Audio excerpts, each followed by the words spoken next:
tangwa molimo, tangwa mafuta,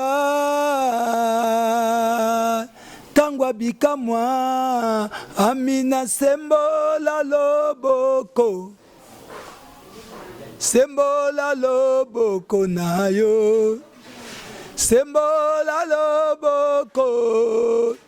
Juna lelo nga na mona yo balandi ya chaîne na biso Océan du Congo mbote mbote mbote o mabota ya bino bisika bozali oya bino molobeli sango mokonzi Révérend Didier Lompinga na liboso na bino pona émission na biso to sambela elongo nzambe apambolama parce que a komi na biso lelo le 30 avril mukolo ya suka ya mois ya avril ndenkola che biso na mutema to partager enseignement oyo totanga muke na Bible bino bato bozo anda biso en direct na Facebook nzambe apambola bino.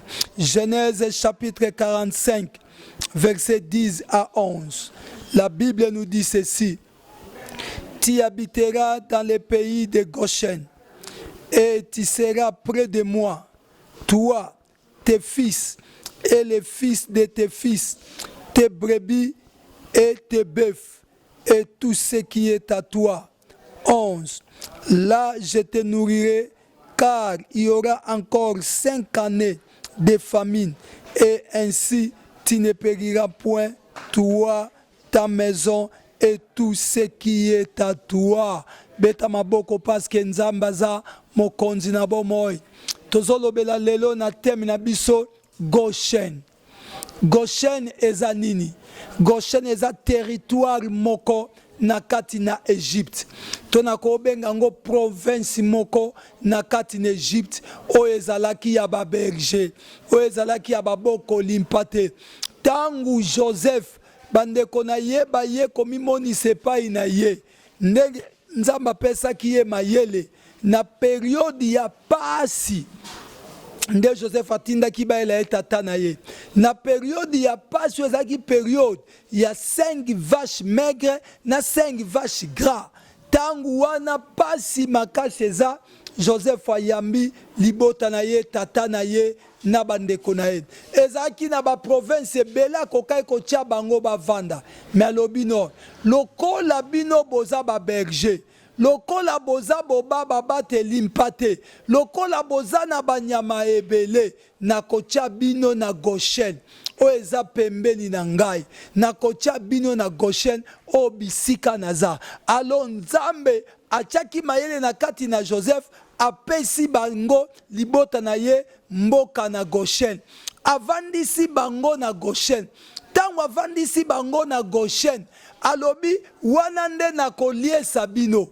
je vous nourrirai na koliesa yo na kobatela bino na kozala na bino malamu bien aimé lelo nazote ya Goshen nazo benga Goshen lié ya bénédiction lié ya protection Israël na kati na Egypte na kati na kozanga na kati na nzala na kati na ba travaux forcés ba travaux durs mais bavandaka na Goshen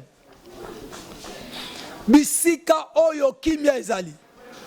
Souvenez-vous mukolo ange ya mort azoleka po aya ko détruire tous les premiers nés égyptiens. Israël bazalaka na kati l'Égypte mais babatamaka na Goshen ende na kati na Goshen nde nzamba azoloba botia makila na lento landa malamu ndeko na ngai tangu nzamba zo frapper Égypte na diple peuple bazalaka na Goshen ba vivaka diplete parce que bazalaka na protection ya nzambe nazoloba na batu tozo vivre na sena mokili oyo mokili ya pasi na pamboli ndeko moko na États-Unis abenga tosone abi pasteur na kotanga kombo ya eloko oyo te eloko yango tolingi totia yango na kombo ya Yesu nzamba pambola ndeko wana ndeko na ngai maladu eye tokomi kozwa yango lokola Yesu to chéri yango non. Toi na kati ya Goshen, maladi ezobetama na kati ya Egypte. Egypte eza mokili mobimba toza, mais biso nzamba bomba biso na Goshen. Nzamba bomba biso na Goshen pourquoi? Ata toomona pasi, ata toozanga mais na kati ya Goshen esika protection eza. Na kati ya Goshen esika liwa ekotaka te po eravager peuple ya Nzambe. Joseph alobi, il y a encore 5 cas de souffrance. Mais bino na kat la Goshen, bokomo na pasi wana te. Bino na kat la Goshen, na kolie sabino. Na kolati sabino. Bana Israël babandaki ko bima. Bake ko sa ba travaux forcés. Bake ko nyoko makome ba briki ya pasi ya makasi ya makambu nyonso. Metangu bazozonga tangu bakotika na Goshen. Ba pasi na bango esilaki. Nazolo banandeko moko.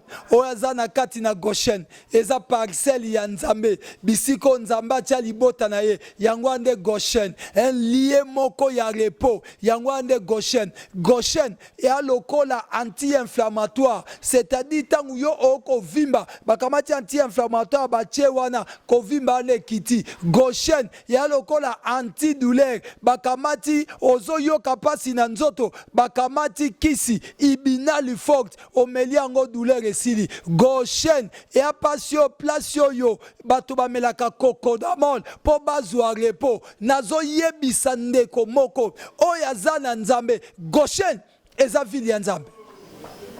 Mais na kati na mokili. Moi la Bible me dit ceci. Vous êtes dans ce monde, mais vous n'êtes pas dans ce monde. Oh, na sena moi toi ba pèlerin.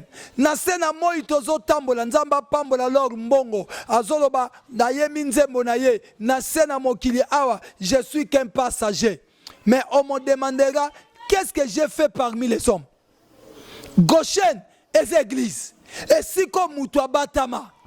Goshen et arche ya Noé. Et si comme pepe malile ko beta ezoate nzamba zoloba tangu ange ya mort akoya na ko frapper tous les premiers nés égyptiens.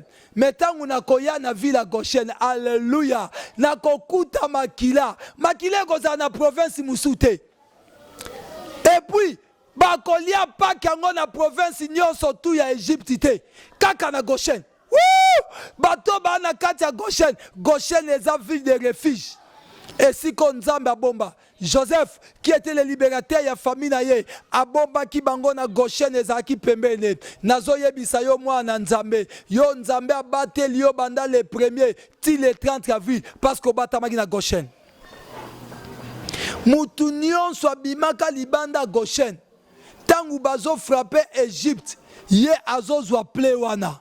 Ah, nazon demandé Bible lobby, ba ville nyonso akalezalaka entouré na miraille. C'est que Goshen pesa aka entouré na miraille. Soko bimi libanda ya miraille ya Goshen, mabe kutani na yo. Beme libanda na Yesu, vie ezate. Libanda na Yesu, eloko ezate. Libanda na Yesu eloko malongo ezate. Mais na kati na Goshen, esike eza lié ya kobatama, na kati na Yesu, nesika vieza. Yo batama place nini?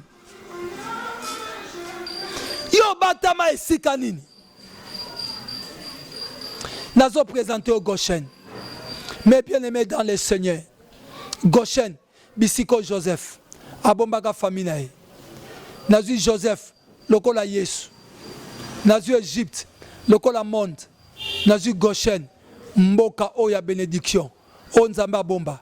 Joseph azwa bandeko nae, abomba bango na Goshen. Abomi bango na Goshen. Zwa Genèse 45, 10 à 11. Abombi bango na Goshen. Alobi awande na kolie sabino. Awande bokozala na kimia. Awande bolamu ekozala. Nazo yebisa yo. Mwana nyonso anzambo abatami na kati na arche. Na arche nde bolamu ekozala. Na arche nde protection ekozala. Na arche nde. Nazo yebisa yo. Mwana mobali moko na Bible na lingaka ye mingi. Mwana mobali wana Bible alingake mingi. Nzambe atutelaka ye tolo. Mais mwana mobali wana tangu abeli. Abeli maladi moko na kombo ya ulcère. mère maladi eleki ba maladi nyonso na se na moi mais mwana mobali wana azali na baninga na ye misatu baninga bayaki po batuka ye mais mwana mobali wana yo bakisa kombo mwana mobali wana bakisa kombo mwana mobali wana bakisa kombo mwana mobali yango alobi tazo mwana mobali ezalo kwa yo nazoloba na yo mwana mobali wana alobi mais je sais que mon rédempteur est vivant parce que mwana mobali na zaki na Goshen esika protection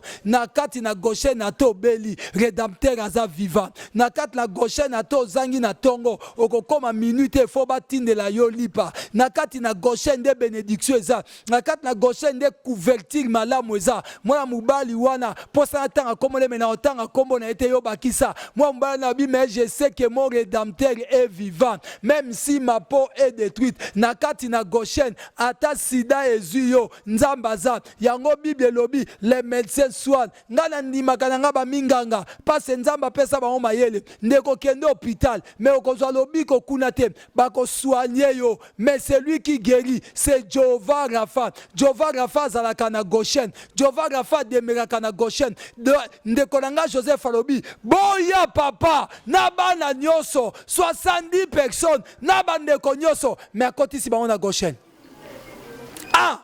akoti baona bibwele po na kati la Goshen nde matiti mobesu ezalaka nde bibwele baliaka na kati la Goshen muta ko supporter muninga na kati la Goshen c'est là où règne l'amour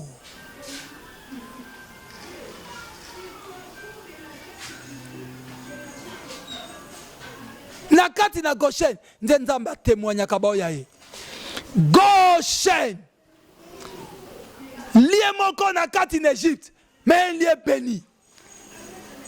Bibi malheur à la terre et à la mer car le diable est descendu. Mais le diable est descendu vers nous. Animé na kanda makas. Mais sachez qu'il appelle tant. Nous sommes dans Goshen. J'aime Dieu parce que quand il me révèle des choses, on a yebakate. Bien aimé, on mis toute la question. Joseph pour la nuit à Zouagi famille on a parlé royauté parce que ça continuer en Égypte. Non, mais alobi Gambo Jacob a kosa na bampate batu musué pas la banyo kosa l'abomination. Parce en Égypte, ba ebinzamba Joseph te. Il fallait que bomba bande konaye place batu ba komona salité na bango te. Mais yo salité ande konayo o le kaka na place publique pour na ko critiquer. Non, na Goshen. Salité publique et bimarate. Yango mona batuna Moïse balobi qui t'a établi juge entre nous parce que makamuna biso na Goshen biso monde atato bundi to swani ezalaka na kat na Goshen to sambela elongo ememelio Goshen chambre nzambe Goshen bisika nzambe Goshen bisika nkolo azalaka Goshen alobi na Satan natangelo ka komba mwa mobali yango attire marqué mon serviteur Job na Goshen est-ce qu'on gagne à Goshen 3 fois bisiko za come on Goshen c'est le lié oh yo vandi kimia Jésus-Christ a tué na kat la Goshen place oza batlande kolela te Sokozan CBS, Kolelate, Eza Goshen Pona. Sokozan la gloire, là où tu es. Bisika nyo soza, Soko Sambelaka, Oza Mwana Nzambe, dis-toi que Sikoza, Eza Goshen. Et la maladie ne t'éteindra point. Alors vous me servirez, je bénirai vos pères et vos os. Et j'éloignerai la maladie loin de vous. Nakatina Goshen, peuple au bazanga raté. Nakati na Goshen peuple obalela kate yango mukolo nkolo ayeko boma ayeko cha justice na ye tozokende vers bata justice nzambe tozokende vers bata o nzambe azolinga akata makambu apesa banani raison a sanctionner batu tozokende vers yango nzambe azoba na tango justice lange zoya pona boma tous les premiers nés bino na Goshen il faut elembo bemetwa na tango elembo yango nazoemba amina yende médecin spécialiste abaka bato basala pe balembana nazobelela na kombo na Yesu tu verras la main de Dieu tu verras que le Dieu de Bible est réellement le Dieu puissant, le créateur des cieux et de la terre, nakati na Goshen. Ndeko leo na yaki na biso likambo pendant quelques minutes, que tozo vivre nakati na Goshen, lié à protection. Bisika nzamba zo protéger biso. Goshen, mboko ezaki muke, nakati na Égypte, mais na Goshen, nde makambo ezalaki. Et aloko la pape, nakati na Rome, mais na Italie. Goshen! Goshen. Goshen. Goshen. Bisika protection eza. Kobima libanda Goshen te. Kobima libanda Goshen te. Soko bimi libanda Goshen. Ba loup bakolia ba ours bakolia yo. Mais za na kati ya Goshen. Za na kati ya Goshen na butu na ndako. Na moi na Goshen ozotamba osa misa na kati la Goshen. Nzamba zozano oza elembo ya nkolo. Ese toko bonde longo na yo. To sambele longo. Na lingo bonde la nzamba wanzame merci. Oya komi na yo mukola lelo. Tala batu ebele babeli. Batu ebele babeli ndeko na ngai. Ba misu bakozolinga so kendo hôpital te poza ba température za malaria. Asombi kisi kaka. Oto sogini bolobaka na bino boyebi to koma yango na Kinshasa yango na zoloba parce que makambo eza ndengwana bato ebele ba komo boye hôpital po ba okange na malade Amerika kisi na ndako mais abiki na ye ndeko nanga bato ebele bazwi bango na malade partout place bozali na mboka bapaya bobeli beli bato ebele babeli ba malade poani obelité parce que za na kati la Goshen oza si bato babeli yo leki bango mete ta musu ba lekio mais bango baboya ko za na kati la Goshen libanda Goshen vie ezate libanda na Yesu vie ezate Joseph nde muta pesa ki libota na Goshen Yesu nde muta pesa biso vie et vie Yesu apesi biso alors bien fait que vous ayez la vie en abondance oh l'ancienne alliance eza ombre ya réalité eza nouvelle alliance alors bien en abondance yango bazwaka Christ basali pe Joseph nazo yebisa yo Joseph abikisa libota na ye Yesu ayeko bikisa yo libota tango yango yo tango molimo tango mafuta tango bikamwa amina sembola loboko sembola loboko na yo sembola loboko juna lelo ngana mona yo sembola loboko na beteza na umeli pe mingi telewi la mene bien aimé yango monaka Israël tant bazokende ko camper na désert lokwa babimaki dia na Goshen na désert mupepe zwaki bango mo ezwaki bango mais na kati na Goshen nzambe toye pai na Yesu osali biso ngolu akoyeba Goshen ezali na kati l'Égypte toi na kati na mokili nzambe eza na siko pesa biso lokola CBS Goshen na biso tozala wana po yo batela kabiso nzambe yango nko na bomo na pamboli yo na netoli yo nazo bondele longo na bandeko na ngai koloba ke nzambe tobima libanda na yo te Tobi malibanda la Goshen te, Tobi malibanda anite, atako confinement oyeye, mais biso toza toujours na Goshen, toza toujours n'esprit ya koza bana na yo, atako ba problème ye, toza na yo parce que nzambe, na tigi libota na yo epai na yo, na tomboli yango epai na yo, na lobi nzambe merci poza papa, yondo za mokonzi nzambe, yonde nkolo yaya, yondo za mobikisi pona libota oyo nzambe nanga, libota opesa biso ba yoka kabiso nzambe, tozo loba po yo za nzambe tozo loba po za papa na kabili boto epai na yo baza na kati ya Goshen ba umela na kati la Goshen ba umela na kati na yo baza na kati na yo baza na kati na yo baza na kati na yo obongola mai vino yo fils de champatier ya vigneron te nzambe na ngai obongola mbisi sous-marin Jonas akoma na destination nzambe oza capable ya kosama makambo batu basaka te pona libota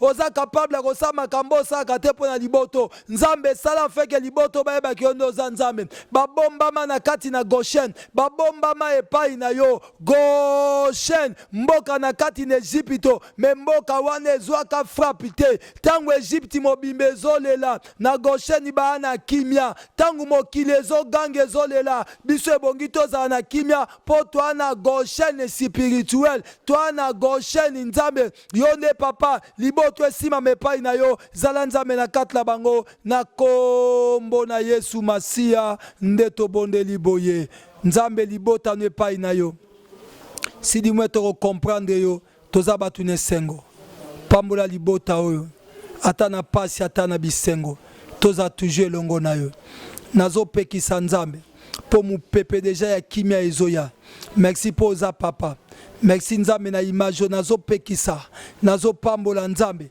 komona deja ndenge mupepe ezoya ndenge mupepe ya kimia ezoya ndenge mupepe ya kimia ezoya ndenge mupepe ya kimia ezoya ndenge mupepe ya kimia ezoya nazo pambola yo nzambe na image merci pour la mupepe ya kimia na kati na mboka bapaya na kati na mboka na biso ndeko na ngai oza mupaya place ozali oza na mboka batu musumu oza na Goshen nazo biso mupepe na nzambe ezoya na kombo na Yesu Masia nde tobondeli boye amen. Benga biso na numéro na biso 09 98 74 29 07 tobandi déjà ba prière ya groupe na WhatsApp wa numéro WhatsApp nzambe apambola yo na kombo na Yesu Masia bayo.